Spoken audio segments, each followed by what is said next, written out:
A Man in Love by Leonora Carrington. Walking down a narrow street one evening, I stole a melon. The fruit seller, who was lurking behind his fruit, caught me by the arm. "Miss, I've been waiting for a chance like this for 40 years. For 40 years I've hidden behind this pile of oranges in the hope that somebody might pinch some fruit. And the reason for this, I want to talk. I want to tell my story, and if you don't listen, I'll hand you over to the police." "I'm listening," I told him. He took me by the arm and dragged me into the depths of his shop, amongst the fruits and vegetables.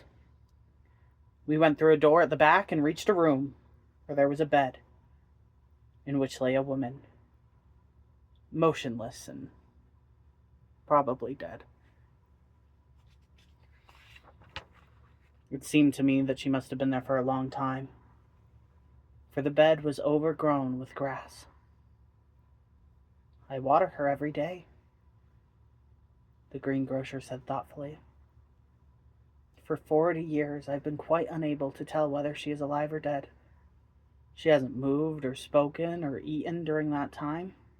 But, and this is the strange thing, she remains warm. If you don't believe me, look." Whereupon he lifted a corner of the bed cover, and I saw a large number of eggs and some newly hatched chicks. "You see," he said, "that's where I hatch my eggs.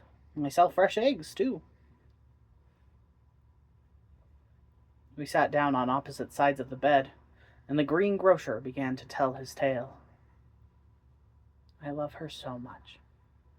Believe me, I've always loved her. She was so sweet. She had nimble little white feet. Would you like to see them?" "No," I replied. "Anyway," he continued with a deep sigh, "she was so beautiful. I had fair hair, but she had magnificent black hair. We both of us have white hair now.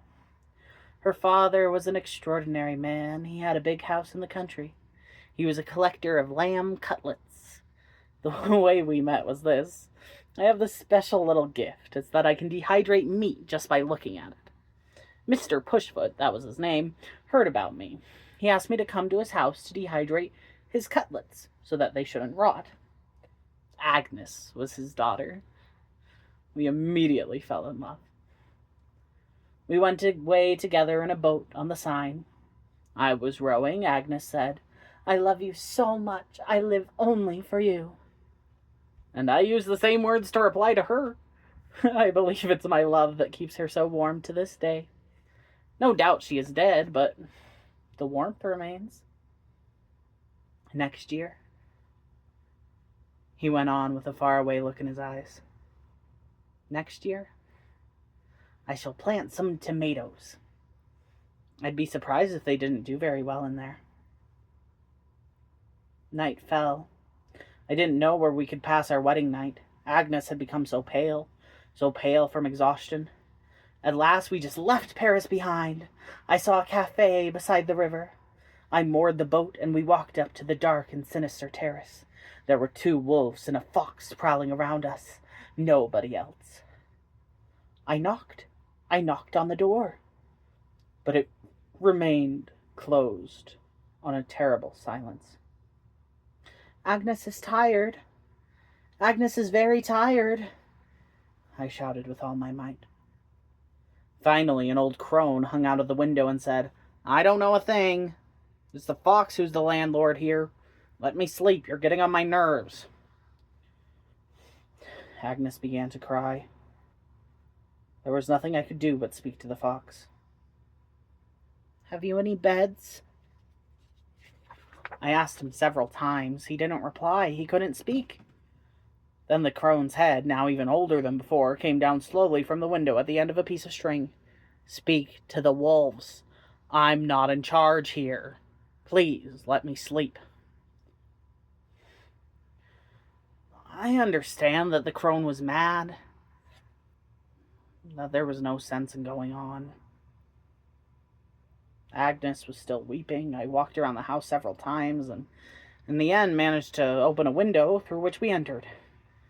We found ourselves in a high-ceilinged kitchen, where there was a large stove glowing red with fire. Some vegetables were cooking themselves, jumping around in boiling water. This game delighted them. We ate well and afterwards lay down to sleep on the floor. I held Agnes in my arms. We didn't sleep a wink. There were all sorts of things in that terrible kitchen. A great number of rats sat on the threshold of their holes and sang with shrill, disagreeable little voices. Foul smells spread and dispersed one after the other, and there were strange draughts. I think it was the draughts that finished off my poor Agnes. She was never herself again. From that day on, she spoke less and less. At that, the owner of the fruit shop was so blinded by his tears that I was able to make my escape with my melon.